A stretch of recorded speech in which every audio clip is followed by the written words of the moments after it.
Welcome बच्चा लोग, my self Manu Sharma, the faculty of physics from Shri Raghunath senior secondary school. तो बच्चे लोग अपन 11th क्लास का चैप्टर नंबर 2 कर रहे थे, यूनिट्स एंड मेजरमेंट। आज उसी को अपन कंटिन्यू करते हुए अपना नेक्स्ट टॉपिक करते हैं, फंडामेंटल फोर्सेज इन नेचर। प्रकृति के अंदर मूलभूत कौन कौन से बल होते हैं उनके बारे में आज अपन डिस्कस करते हैं। देखो बेसिकली 4 फोर्सेज इस नेचर में, इस ब्रह्मांड में पाई जाती है। 4 बल होते हैं। जितने भी अन्य बल हैं, जितने भी दूसरी फोर्सेज हैं, वो फोर्सेज इन फोर्सों के अंदर ही इंक्लूडेड होते हैं। तो पहले अपन बात करते हैं जो अपनी 2 फोर्सेज हैं। The first is gravitational force, the second is electromagnetic force. Gravitational force, गुरुत्वाकर्षण बल, यूनिवर्स की पहली फंडामेंटल फोर्स होती है। देखो, it is the force of mutual attraction between 2 bodies by virtue of their masses. कहने का मतलब ये है, कोई भी 2 बॉडीज अगर हैं और अगर उनका मास है तो उनके मध्य एक बल लगता है, उनके बीच में, उनके बिटवीन एक फोर्स लगती है। The force is of attractive nature, mutual attraction. ध्यान देना, ग्रेविटी की फोर्स ऑलवेज कैसी होती है बच्चों?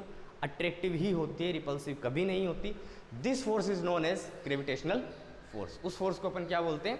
ग्रेविटेशनल फोर्स बोलते हैं। कोई भी मास बॉडीज अगर होगी तो उनके बीच में ऑलवेज ग्रेविटेशनल फोर्स लगेगी। जैसे अपन ने पहले भी इसके बारे में डिस्कस किया था, जैसे सन है और ये अर्थ है, इनके बीच में एक अट्रैक्टिव फोर्स लगती है। लेकिन मान लो 2 ह्यूमन बॉडीज़ हैं या बहुत लेस मास वाली बॉडीज़ हैं, जैसे अपन हैं या मान लो कोई भी चीज़ है, तो उनके बीच में अट्रैक्टिव फोर्स नहीं लगती 2 लेस मास बॉडीज़ वालों के बीच में। इसका रीज़न ये है क्योंकि अपन स्पेस टाइम को उतना डिस्टॉर्ट नहीं करते, अपन स्पेस टाइम के फैब्रिक को उतना विकृत नहीं करते जितना कि एक सन करता है, एक प्लेनेट करता है, एक स्टार करता है। जितना बड़ा मास होगा उतना ही ज़्यादा स्पेस टाइम फैब्रिक जो है वो बच्चों डिस्टॉर्ट होता है, विकृत होता है, और उसकी वजह से उतनी ही स्ट्रॉन्ग ग्रेविटेशन फोर्स जनरेट होती है। बोलने में ये कहा जाता है कि ग्रेविटेशन फोर्स जो होती है वो सबसे वीक होती है। पहले चारों फोर्स पढ़ेंगे, उसके बाद इनका ऑर्डर अपन डिसाइड करेंगे, कौन सी फोर्स सबसे वीक होती है, कौन सी सबसे स्ट्रांग होती है। लेकिन मैं पहले आपको बता दूं, ग्रेविटेशन फोर्स सबसे वीक फोर्स होती है, ऐसा कहा जाता है। बट रिमेंबर बच्चे लोग, जब आप ब्लैक होल में जाते हो तो black hole is the most violent phenomena in this universe. तो उस केस में क्या होता है, ये फोर्स सबसे स्ट्रॉन्ग हो जाती है। जनरल लाइफ में, जनरल केस में ये जो फोर्स, इसकी रेंज बहुत ज़्यादा होती है और इसका जो स्ट्रेंथ है वो बहुत कम होता है, वीक होती है। लेकिन जब आप बहुत मैसिव, जैसे कि एक ब्लैक होल है, उसके पास जाते हो तो ये फोर्स जो है बहुत स्ट्रांग हो जाती है।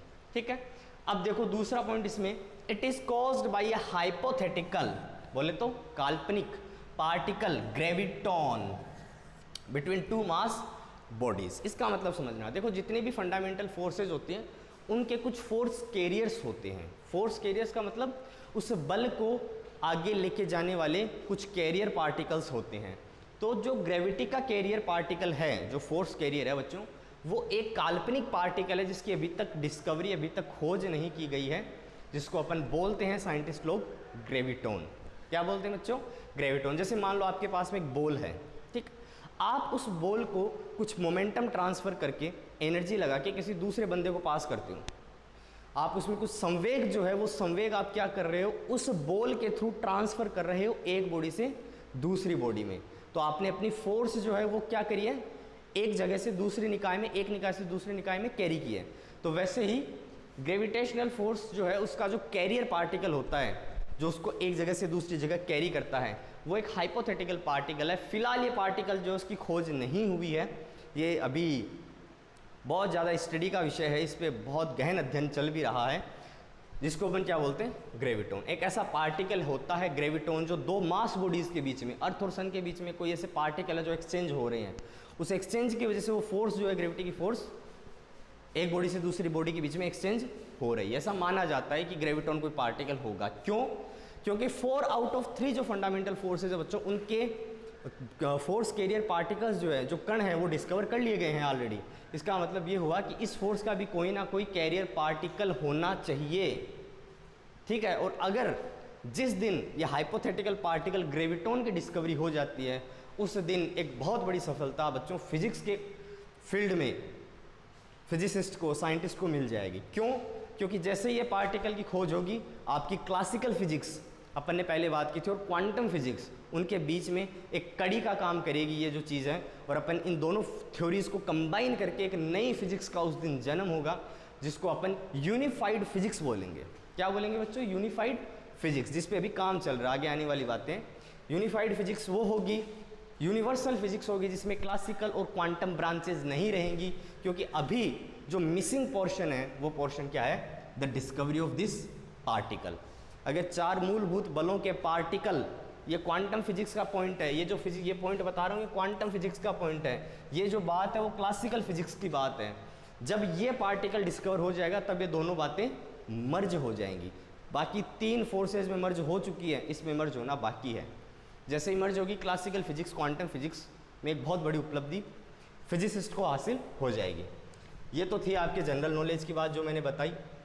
मे बी सिलेबस में कवर नहीं होती है ये बातें, कैरियर पार्टिकल्स के बारे में नहीं बताया जाता है बच्चों, लेकिन मैं आपको कुछ एक्स्ट्रा चीज़ें बता के चलूँगा। दूसरी फोर्स जो होती है बच्चों अपनी होती है इलेक्ट्रोमैग्नेटिक फोर्स, विद्युत चुंबकीय बल। ये जो बल होता है, ये जो फोर्स होती है, ये भी एक फंडामेंटल फोर्स होती है, मूलभूत फोर्स होती है, ठीक है।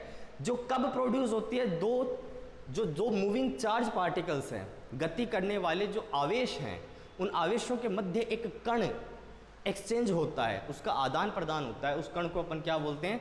Photon, light particle. Light particle is the force carrier. किसका फोर्स कैरियर है? इलेक्ट्रोमैग्नेटिक फोर्स का। विद्युत चुंबकीय बल को कैरी करने का काम कौन करता है? फोटोन करता है। फोटोन अपन सब जानते हैं generally is a light particle. जो लाइट पार्टिकल होता है उसको बच्चों अपन फोटोन बोलते हैं। प्रकाश कण को अपन फोटोन नाम देते हैं। इसका पुराना नाम होता था क्वांटा, जिससे क्वांटम वर्ड की उत्पत्ति हुई, ठीक है। और अभी इसको क्या बोला जाता है? फोटोन। फोटोन का मतलब होता है tiny light packet. General word बता देता हूँ, इसका मीनिंग बता देता हूँ। फोटोन का मतलब होता है बच्चों टाइनी लाइट पैकेट। जो लाइट है, light is nothing, light is electromagnetic radiation. Light क्या है? लाइट इलेक्ट्रोमैग्नेटिक रेडिएशन ही तो है, ठीक है। डिस्टर्बेंस है, इलेक्ट्रोमैग्नेटिक डिस्टर्बेंस है, विद्युत चुंबकीय डिस्टर्बेंस है लाइट। तो लाइट का जो पार्टिकल होता है फोटोन, वो लाइट कैरी करता है। कहने का मतलब वो इलेक्ट्रोमैग्नेटिक फोर्स कैरी करता है 2 चार्ज पार्टिकल्स के बीच में। 2 मूविंग चार्ज पार्टिकल्स हैं, उनमें फोटोन की एक्सचेंज होती है, तब क्या होता है? आपकी इलेक्ट्रोमैग्नेटिक फोर्स एक्सचेंज होती है। It is the force due to interaction between 2 moving charges. 2 moving charges जो भी हैं, जो आपकी गति करने वाले 2 आवेश हैं, उनके मध्य जब कोई भी इंटरेक्शन होता है तो ये फोर्स बनती है। और इस फोर्स का जो कैरियर है, जो एक्सचेंज पार्टिकल है, वो है बच्चों फोटोन, जो 2 पार्टिकल्स, चार्ज पार्टिकल्स के बीच में एक्सचेंज होने से बनता है। ये बात हुई अपनी इन 2 फोर्सेस के बारे में। पहली फोर्स ग्रेविटेशन फोर्स, दूसरी फोर्स इलेक्ट्रोमैग्नेटिक फोर्स। ये फोर्स जो है वो कब बनती है? 2 मास बॉडीज के बीच में एक हाइपोथेटिकल, एक काल्पनिक पार्टिकल, काल्पनिक कण ग्रेविटोन के एक्सचेंज की वजह से। और it is the force of mutual attraction, always attractive होती है। ये फोर्स ध्यान रखना बच्चों, इंट्रैक्शन का मतलब होता है ये आकर्षण वाली फोर्स भी हो सकती है और प्रतिकर्षण वाली फोर्स भी हो सकती है। अट्रैक्टिव और रिपल्सिव दोनों का कॉमन वर्ड होता है interactive. May be attractive, may be repulsive, इसका नेचर दोनों हो सकता है, क्योंकि 2 आवेश जो होते हैं वो अट्रैक्ट भी हो सकते हैं और वो रिपेल भी हो सकते हैं, depend on their nature. Positive positive है कि नेगेटिव नेगेटिव है, ठीक। जो अपनी थर्ड फोर्स है बच्चे लोग, वो फोर्स अपनी होती है strong nuclear force. Fourth force जो अपनी बच्चों होती है वो होती है वीक न्यूक्लियर फोर्स। इन दोनों फोर्सेस के बारे में अपन नेक्स्ट लेक्चर में बिल्कुल इस तरह से डिस्कस करेंगे। आप चाहें तो इन चीज़ों को लिख लीजिए, साथ साथ नोट्स बनाते रहिए और पढ़ते रहिए। Thank you.